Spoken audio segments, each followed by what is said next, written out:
नमस्कार, मी दर्शना तांबोळी. महाराष्ट्र वनच्या या खास कार्यक्रमामध्ये तुमच्या सगळ्यांचं स्वागत. बुधवारी संध्याकाळी ब्रिटनच्या संसदेबाहेर झालेल्या हल्ल्यामुळे युरोप हा अक्षरशः हादरला. संसदेबाहेर झालेल्या या हल्ल्याचे पडसाद खरं तर सगळीकडेच उमटतायत आणि यामुळेच ब्रिटनच्या सुरक्षेचा मुद्दा हा पुन्हा एकदा उपस्थित झाला. काय नेमकं घडलं हे आपण आपल्या या आजच्या विशेष कार्यक्रमामध्ये अगदी सविस्तरपणे बघणार आहोत. काल संध्याकाळी खरं तर हा संपूर्ण हल्ला झाला आणि त्यानंतर अनेक गोष्टींना खरं तर उधाण येऊ लागलं. हा संपूर्ण दहशतवादी हल्ला होता की ब्रेक्झिटच्या विरोधात केलेला बेछूट गोळीबार, की या हल्ल्यामागे आणखीन सुद्धा काही वेगळं कारण होतं, याचा स्कॉटलंड पोलीस सध्या शोध घेत आहेत. आणि या सगळ्या पार्श्वभूमीवर खरं तर छापे सत्र सुद्धा सुरू झालंय. बघूयात याबद्दलचा महाराष्ट्र वनचा हा खास रिपोर्ट.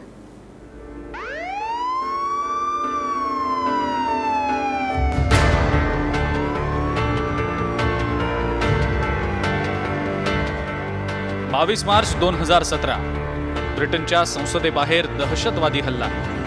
दहशतवाद्यासह एक पोलीस अधिकारी ठार. हल्ल्यानंतर ब्रिटनसह युरोप हादरला.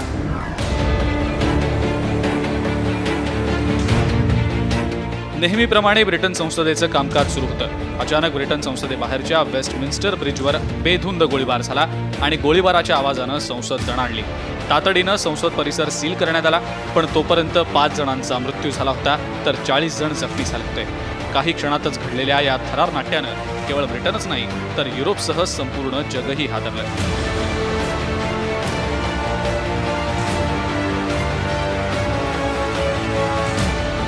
बुधवारी संध्याकाळी संसदेबाहेर 3 घटना घडल्या. त्यात एका कारनं अनेक पादचाऱ्यांना चिरडलं. त्याच वेळेला बेधुंद गोळीबार झाला तर एकानं चाकूनं हल्ला केला. या 3ही घटनांमध्ये मिळून 5 जणांचा मृत्यू झालाय. ठार झालेल्यांमध्ये एक हल्लेखोर देखील आहे. तर या हल्लेखोराला जेरबंद करताना एका पोलीस अधिकाऱ्याला आपला जीव गमवावा लागलाय. या हल्ल्यानंतर ब्रिटनमध्ये तातडीनं हाय अलर्ट घोषित करण्यात आलाय. गोळीबार झाला त्यावेळेला संसदेमध्ये पंतप्रधान थेरेसा मे यांच्यासह तब्बल 200 खासदारही उपस्थित होते. त्यामुळं हा हल्ला संसदेवरच होता आणि हल्लेखोर दहशतवादीच असल्याचा प्राथमिक अंदाज स्कॉटलंड यार्डचा आहे. विशेष म्हणजे 1 वर्ष अगोदर याच दिवशी ब्रसेल्समध्ये दहशतवादी हल्ला झाला होता. जेवेन्तेम विमानतळ आणि माल्विक मेट्रो स्टेशनमध्ये बॉम्बस्फोट घडवून त्यावेळेला 35 लोकांचे बळी घेण्यात आले होते आणि या हल्ल्याची जबाबदारी आयसिसनं घेतली होती. यात लक्षात घेण्यासारखी आणखी एक बाब म्हणजे युरोप महासंघातनं ब्रिटननं बाहेर पडण्याची म्हणजेच ब्रेक्झिटची प्रक्रिया सुरू झालेली असतानाच हा हल्ला झालेला आहे. त्यामुळे हा हल्ला दहशतवादी हल्ला आहे की ब्रेक्झिटच्या विरोधातला हे गूढ उकळण्याचं आव्हान आता स्कॉटलंड यार्ड समोर आहे. Bureau report, Maharashtra one.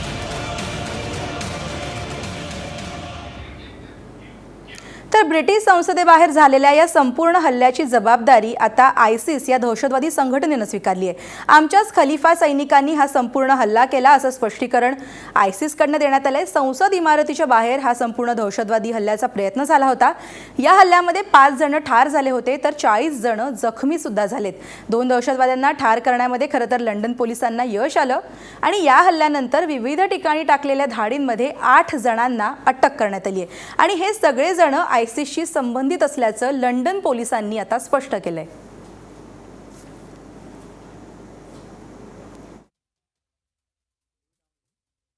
आणि याचबद्दल आपण बोलूया. सध्या आपल्यासोबत फोन लाईनवरनं आहेत ज्येष्ठ पत्रकार निळू दामले.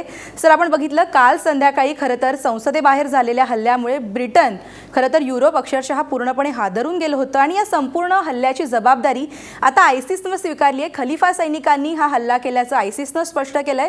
कसं बघायचं नेमकं या सगळ्याकडे? आयसिसने खलिफा सैनिक असं म्हटलं आहे, परंतु हे सगळं नीट समजून घ्यायला पाहिजे. हे आयसिसने सांगण्यावरून काय हल्ला केला असं दिसत नाही. साधारणपणे घडतं ते असं घडतं की कोणी माणूस ज्यावेळी असा हल्ला करतो त्यावेळी तो आमचा माणूस आहे असं म्हणून ते मोकळे होतात. म्हणजे जो कोणी हा इस्लाम किंवा काही पद्धतीने हल्ला करेन तो आमचाच माणूस आहे असं म्हणून ते म्हणतात, मोकळे होतात. पण याचा अर्थ आयसिस नावाची जी काही एक संघटना आहे या संघटनेच्या संबंधांवरून सांगितल्यावरून हल्ला झालाय असा होत नाही. एक. दुसरं असं की हा जो माणूस आहे तर पोलिसांना जे रिपोर्ट मिळाले त्यानुसार एक तर असं आहे की हे लंडन मधले किंवा ब्रिटन मधले पोलीस हे जवळपास 3000 लोकांवर लक्ष ठेवून येते. आपण भारतामध्ये पाहतो अशी तिकडली अवस्था नाही.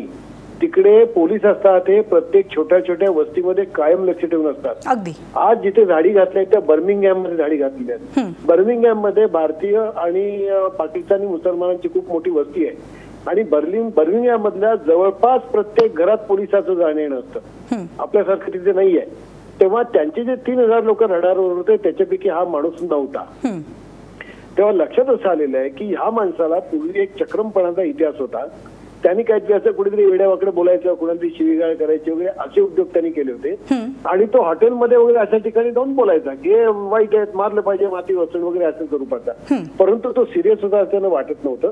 त्यामुळे आयसिस आणि ह्याचे काही संबंध नाही. हे ज्याला लोन वुल्फ असं म्हणतात, एकटा माणूस काहीतरी आपल्या स्वतःच्या जबाबदारी काहीतरी करतो अशा प्रकारचं हे कृत्य आहे असं दिसतंय. अगदी खरं. पण सर आपण बघितलं याआधी सुद्धा खरं तर अशा प्रकारच्या घटना घडल्या होत्या. या संपूर्ण हल्ल्यानंतर पुन्हा एकदा जर आपण बघितलं युरोपच्या सुरक्षेचा मुद्दा ऐरणीवर आला आणि त्याबद्दल बोललं सुद्धा जातंय. या सगळ्याबद्दल नेमकं काय सांगता येईल?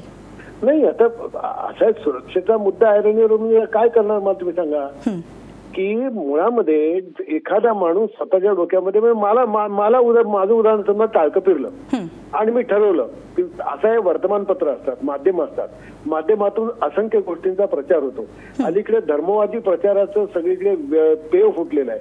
सर्व माणसं लगेच भावनाप्रधान होतात. ब्रेक्सिटच्या बाबतीमध्ये लंडनमध्ये सुद्धा की तुम्ही युरोपच्या बाहेर पडा या गोष्टीला एवढं भावनात्मक महत्व दिलेलं होतं की बाहेर पडणारे आणि न पडणारे चक्रम माणसं एकमेकांचा जीव घ्यायला निघाले होते.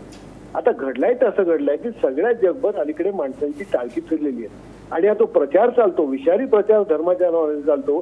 त्याच्यामध्ये कोणाही माणसांचं, विशेषतः तरुणांचं डोकं पटकन फिरतं. अशा परिस्थितीमध्ये डोकं फिरलेला माणूस काहीतरी उचापत्या करतो असं त्याचं स्वरूप आहे. आता याबाबत कुठला देश कसं काय करणार मला तुम्ही सांगा.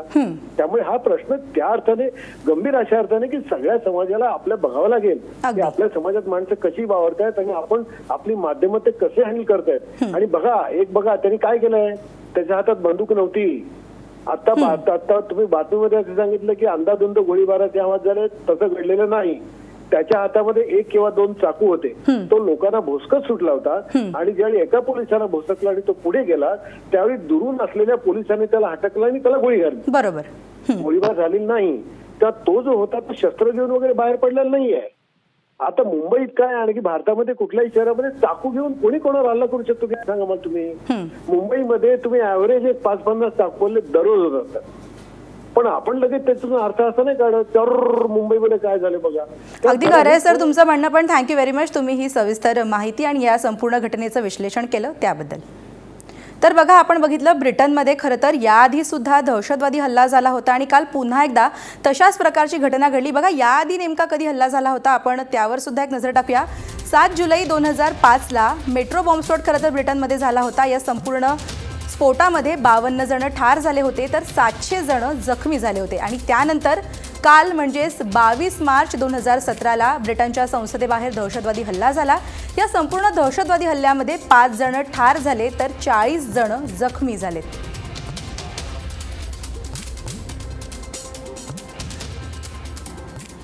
तर या संपूर्ण हल्ल्यानंतर आता अनेक राजकीय प्रतिक्रिया सुद्धा उमटायला लागल्यात. नेमकं काय त्यांचं म्हणणं आहे ते सुद्धा आपण पाहूया. ये तो जो यूके पार्लियामेंट के ऊपर और उसके बाहर टेरर अटैक हुआ, मैं समझता हूं ये आतंकवादियों का लोकतंत्र के ऊपर उनका हमला है और लोकतंत्र के खिलाफ, उदारवादिता के खिलाफ और सहिष्णुता के खिलाफ ऐसे लगातार आतंकवादियों ने हमले करते रहे हैं. इसको दुनिया भर में एकजुट होकर के इसका निंदा होना चाहिए. आतंकवाद पूरी दुनिया में फैल रहा है और कल की दुखद घटना है जो ब्रिटिश पार्लियामेंट के ऊपर के पास अटैक हुआ. और पहले तो हिंदुस्तान जब शिकायत करता था इंटरनेशनल फोरम पर तो लोग समर्थन नहीं करते थे. अब वो खुद भुगत रहे हैं तब उनको पता लगना चाहिए और अब आज जरूरत इस बात की है पूरी दुनिया में सभी देश एकजुट होकर आतंकवाद के खिलाफ आवाज उठाएं।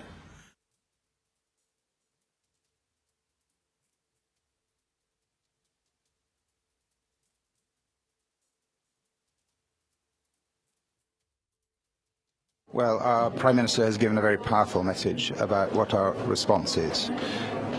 Firstly, I want to say thank you to those who have offered wishes of condolence, support from here in India for what has happened. It is a reminder of those links that are between our two countries, the values we share, the interests we have in common. Secondly, it's still being investigated, so I'm not going to go into the details of the incident itself. But it's a reminder that we are all vulnerable to people who are out to attack the values that we all here in India, in the United Kingdom, across Europe, everywhere in the world, value. So it's a reminder of our vulnerability. Thirdly, it's a very rather emotional reminder of the extraordinary strength that lies in societies in which we live. बघा, राजकीय प्रतिक्रिया नेमक्या कशा पद्धतीच्या उमटत होत्या हे आपण बघितलं. याचबद्दलचं आपण आणखीन सविस्तर विश्लेषण जाणून घेऊया. आपल्यासोबत सध्या आहेत आंतरराष्ट्रीय विषयाचे अभ्यासक शैलेंद्र देवळाणकर. सर, आपण बघतोय कशा पद्धतीच्या खरं तर प्रतिक्रिया उमटतायत आणि जसं आता आपण बघितलं, आयसिसनं खरं तर या संपूर्ण हल्ल्याची जबाबदारी सुद्धा स्वीकारली आहे. ब्रिटिश संसदेबाहेर झालेल्या या हल्ल्यामागचं नेमकं कारण काय सांगता येईल? लंडनवरती जो काल अत्यंत भीषण अशा स्वरूपाचा दहशतवादी हल्ला झालेला आहे, याच्यामागचं नेमकं कारण काय या संदर्भामध्ये चौकशी अद्यापही चालू आहे. परंतु आपण जर ओव्हरऑल ट्रेंड पाहिला आणि जर ती कालची परिस्थिती पाहिली तर हा जो दहशतवादी हल्ला होता, या दहशतवादी हल्ल्याचं साधर्म्य हे यापूर्वी युरोपवरती जे 3 दहशतवादी हल्ले झालेले होते, म्हणजेच 22 मार्च 2016ला म्हणजे एक्झॅक्टली 1 वर्षपूर्वी ब्रसेल्सवरती जो हल्ला झालेला होता, तो हल्ला असेल किंवा त्याच्यापूर्वी पॅरिसवर झालेला हल्ला असेल किंवा नाईसवर झालेला हल्ला असेल, हे तिन्ही युरोपमधले अत्यंत मोठे अशा स्वरूपाचे हल्ले होते.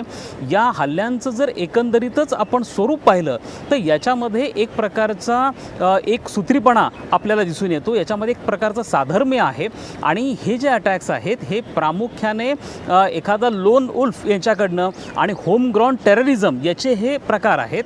म्हणजेच एखादा तिथला स्थानिक जो ब्रिटनचाच रहिवासी आहे, अशा रहिवाशांनी स्वतःहून केलेलं हे कृत्य, परंतु त्याचं त्यापूर्वी बऱ्यापैकी ज्याला आपण असं म्हणतो की त्याला रॅडिकलायझेशन झालेलं आहे आणि त्या संदर्भामध्ये माहिती तंत्रज्ञान क्षेत्राचा पूर्णपणे वापर केला गेला. ही जी मोडस ऑपरेंडी आहे, या मोडस ऑपरेंडी ही साधारणतः आता इस्लामिक स्टेटसारखी जी जिहादी आंतरराष्ट्रीय दहशतवादी संघटना आहे, ही संघटना अशा स्वरूपाने ही मोडस ऑपरेंडी वापरते आहे. आता ते प्रत्यक्ष फिदाईन किंवा दहशतवादी हे दुसऱ्या देशांमध्ये पाठवत नाहीत, तर माहिती तंत्रज्ञान क्षेत्राची किंवा सोशल मीडियाची जी माध्यमं आहेत, मग त्याच्यामध्ये व्हॉट्सअप असेल, फेसबुक असेल, ट्विटर असेल, यूट्यूब असेल, या सगळ्या माध्यमांचा अत्यंत उत्तम पद्धतीने वापर केला जातो आणि तिथल्या स्थानिक लोकांमध्ये बऱ्यापैकी कडवा विचार पसरवला जातो आणि त्यांना उद्योग केलं जातं. त्यांना ठिकाण असेल, स्थळ असेल किंवा दिनांक असेल, वेळ असेल, या सगळ्या गोष्टी उत्तम पद्धतीने पूर्वनियोजित पद्धतीने निर्धारित केल्या जातात. आणि एवढंच नाही तर त्यांना शस्त्रांची उपलब्धता कशी होईल, त्यांना निधी कशा पद्धतीने उपलब्ध करून दिला जाईल, या सगळ्या गोष्टींची काळजी इराक आणि सिरियामध्ये जे इस्लामिक स्टेटचं हेडक्वार्टर आहे तिथनं घेतली जाते आणि त्या पद्धतीने हा पूर्वनियोजित पद्धतीने हल्ला केला जातो. त्यामुळे मला असं वाटतं की लंडनवरचा जो हल्ला आहे, दहशतवादी हल्ला आहे, हा म्हणजे विथ ऑल पॉसिबिलिटीज हा इस्लामिक स्टेटसारखे किंवा त्याला ॲफिलेटेड असणारी एखादी युरोपमधली संघटना असू शकते, त्यांच्याकडनं घडवला गेला असला पाहिजे. या संपूर्ण घटनेचे इतरही अपडेट्स आपल्याला बघायचे आहेत, पण त्याआधी घेऊयात एक छोटासा ब्रेक.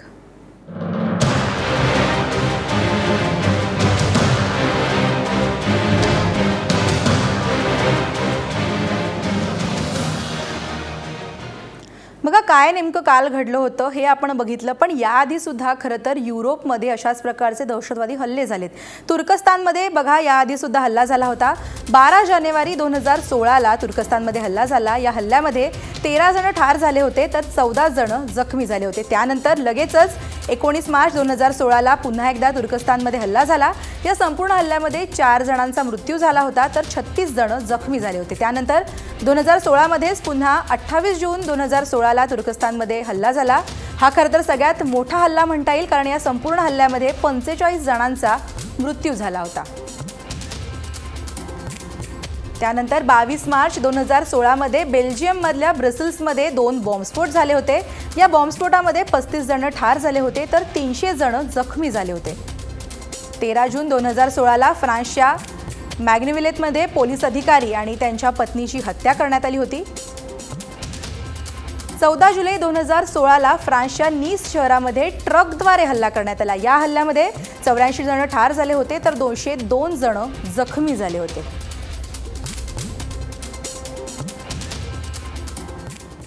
आणि याचबद्दल आपण अधिक माहिती जाणून घेऊया. शैलेंद्र देवळाणकर सर सध्या आपल्यासोबत आहेत.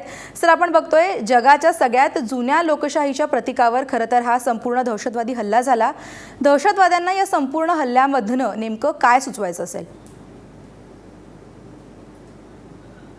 एकंदरीतच आपण लक्षात घेतलं पाहिजे की संपूर्ण युरोपमध्ये एक वेगळ्या प्रकारचा विचार प्रवाह आपल्याला प्रभावित होताना दिसतो आहे. हा विचार प्रवाह जो आहे हा बऱ्यापैकी प्रोटेक्शनिस्ट किंवा अत्यंत कन्झर्वेटिव्ह अशा स्वरूपाचा विचार प्रवाह आहे. हा केवळ युरोपमधल्या देशांचा स्वतःविषयी विचार करणारा हा मतप्रवाह आहे. म्हणजे आपण असं बघतो की एकीकडे जागतिकीकरणाचे वारे प्रभावी बनत आहेत, तर दुसरीकडे एक संकुचित मतप्रवाह प्रभावी बनताना दिसतो आहे. आणि जो सातत्याने हे भासवून देतो आहे की मी, माझं राष्ट्र, माझा समाज हेच केवळ महत्त्वाचे आहे आणि माझं सर्वाधिक नुकसान हे निर्वासितांमुळे झालेलं आहे. आणि हा जो विचार प्रवाह आहे, हा विचार प्रवाह युरोपमध्ये 1920 ते 1940 अशा 2 दशकं अत्यंत प्रभावी होता. हे 2 दशकं म्हणजे पहिलं महायुद्ध जेव्हा संपलं आणि दुसरं महायुद्ध जेव्हा सुरू होणार होतं, त्याच्या दरम्यान युरोपमध्ये अशाच पद्धतीचा, ज्याला अगदी कडवा म्हणजे एक्स्ट्रीम रॅडिकल अशा स्वरूपाचे थॉट्स होते. याला आपण संकुचितवाद असा स्वरूपाने म्हणतो. त्याच्यातूनच फॅसिस्ट असेल किंवा नाझी मुवमेंट आहे या पुढे आलेल्या होत्या. आणि अशाच प्रकारचा विचार प्रवाह आता युरोपमध्ये प्रभावी बनताना दिसतो आहे. आपण हेही लक्षात घेतलं पाहिजे की याच्यासाठी 2 प्रमुख कारणं आहेत. एक तर युरोप ही निर्वासितांची भूमी म्हणून ओळखली जाते. युरोपमध्ये 1950 आणि 60च्या दशकापासून मोठ्या प्रमाणावरती निर्वासित, विशेषतः मुस्लिम निर्वासित येत आहेत आणि ते आफ्रिकेमधनं आणि आखाती प्रदेशामधनं युरोपमध्ये येत आहेत आणि त्यांना युरोपियन देशांनी आपल्यामध्ये सामावून घेतलेलं आहे. परंतु 2008 नंतर संपूर्ण युरोपमध्ये आर्थिक मंदीची एक लाट आलेली आहे आणि या आर्थिक मंदीमधनं फार मोठ्या प्रमाणावरती लोकांना रोजगार गमवावे लागलेले आहेत. त्यामुळे तिथं एक मोठा आर्थिक असंतोष आहे. आणि हा आर्थिक असंतोष एकीकडे असताना लोकांना गरिबी, बेरोजगारीचा सामना स्थानिकांना करावा लागत असताना दुसरीकडे मात्र निर्वासितांचे लोंढेच्या लोंढे येत आहेत. त्यामुळे निर्वासितांच्या विरुद्ध एक प्रकारच्या तीव्र भावना उफाळून आलेल्या आहेत आणि या लोकांचा दबाव तिथल्या शासनांवरती आहे. आणि त्यामुळे तिथले शासन देखील आता कन्झर्वेटिव्ह धोरण घ्यायला लागलेत. आणि ब्रिटननी या प्रवाहाचं सुतोवाच केलेलं आहे, जे मागच्या वर्षी ब्रेक्झिटच्या रूपाने बाहेर आलेलं आहे. आणि ब्रेक्झिट होणं म्हणजेच या संकुचित मतप्रवाहाचा हा एक विजय आहे. आणि त्यामुळे आपण असं बघतो की ब्रिटनमध्ये हा प्रकार घडून आलेला आहे. हाच प्रकार यापूर्वी फ्रान्समध्ये घडला आहे, बेल्जियममध्ये घडलेला आहे, ऑस्ट्रियामध्ये घडलेला आहे आणि आता जर्मनमध्ये देखील आपण असं बघतो की अंजेला मार्कल यांनी देखील आता आपली भूमिका बदलून बऱ्यापैकी कडक नियम हे निर्वासितांसंदर्भात घेण्याचं सुतोवाच केलेलं आहे. यावरनं एकंदरीतच असं दिसतं की युरोपची सध्याची परिस्थिती ही एका प्रकारच्या ध्रुवीकरणाला जन्म देणारी परिस्थिती आहे. आणि यामुळे युरोपमधलं वातावरण हे सध्या बऱ्यापैकी निर्वासितांच्या विरुद्ध असल्यामुळे कदाचित अशा स्वरूपाच्या निर्वासितांकडनं भविष्यात हल्ले होण्याची शक्यता आहे.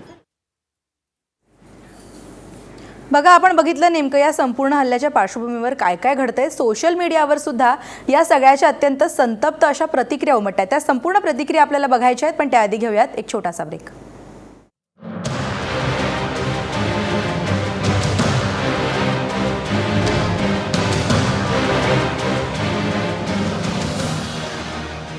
युरोपवर झालेल्या या संपूर्ण दहशतवादी हल्ल्याचे सोशल मीडियावर सुद्धा आता पडसाद उमटत आहेत. अगदी सगळेच जण या हल्ल्याच्या विरोधामध्ये आपली नाराजी व्यक्त करतायत.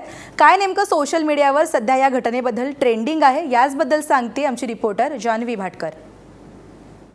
ब्रिटनमध्ये बुधवारी रात्री दहशतवादी हल्ला झाला, तर याबाबत लोकांच्या विविध प्रतिक्रिया सोशल मीडियावरती उमटत आहेत. लोक फेसबुक, ट्विटर यांवरती विविध प्रतिक्रिया व्यक्त करत आहेत, आपला राग व्यक्त करत आहेत. इथे तुम्ही पाहू शकता की जे ट्यूब स्टेशन्स आहेत लंडनमधील, तर तिथे लोकांना मोटिवेट करणारी काही बोर्ड्स लावले गेले की all terrorist are politely reminded that this is London and whatever you do to us we'll drink tea and jolly well carry on thank you. म्हणजे एक स्पोर्टिंगली घेतलं यांनी हा अटॅक जरी लंडनवर झाला असला तरी लंडनमध्ये राहणारी लोक आहोत आणि आम्ही मूव्ह ऑन करणारच, या आशयाचे बोर्ड्स ट्यूब स्टेशन्सवरती लावले गेले. काही हॅशटॅग ट्रेंड झालेत. इथे पाहू शकतो आपण वी स्टँड टुगेदर असा एक हॅशटॅग ट्रेंड झाला आहे. मिनिटा गणिक लोक पोस्ट करत आहेत की आम्ही एकत्र आहोत, काही झालं तरी लंडनसोबत राहणार आहोत आम्ही.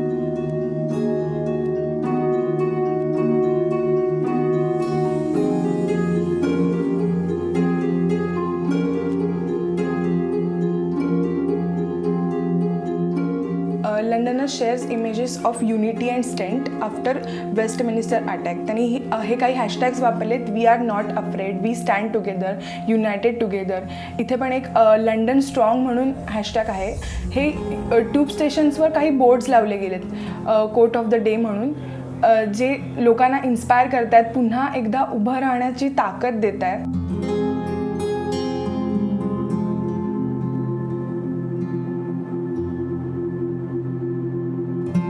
इथे काही आपण दृश्य पाहू शकतो वेस्टमिनिस्टर ब्रिज जो आहे तिथली.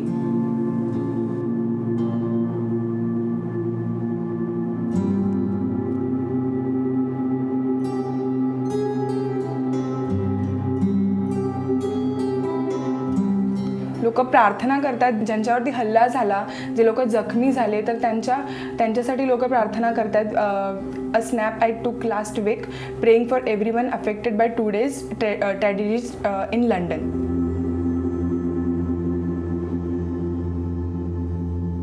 Sleep well people, London is blue असंही काही लोक म्हणतात. म्हणजे की काही झालं तरी आम्ही मूव्ह ऑन करणार आहोत.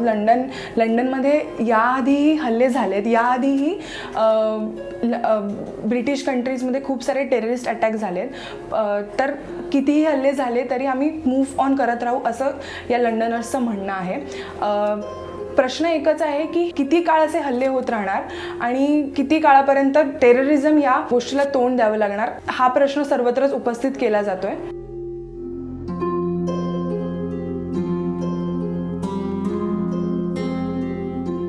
संपूर्ण लंडन शहराने या हल्ल्याकडे धैर्याने पाहिले, धैर्याने बघितले.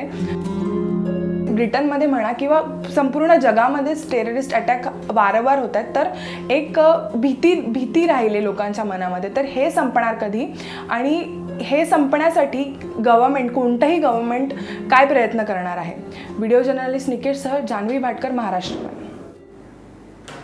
बघा, सोशल मीडियावर नेमक्या कशा पद्धतीच्या संपूर्ण प्रतिक्रिया उमटत आहेत ते आपण बघितलं. त्याचबरोबर राजकीय प्रतिक्रिया नेमक्या काय आल्या ते सुद्धा आपण बघितलं. शैलेंद्र देवळाणकर यांनी या संपूर्ण घटनेचं विश्लेषण केलं. सर, थँक्यू व्हेरी मच, तुम्ही इकडे आलात आणि या संपूर्ण घटनेचं विश्लेषण केलं त्याबद्दल. यानंतर या विशेष कार्यक्रमामध्ये सध्या वेळ झाली इथेच थांबण्याची. तुम्ही पाहत राहा महाराष्ट्र वन.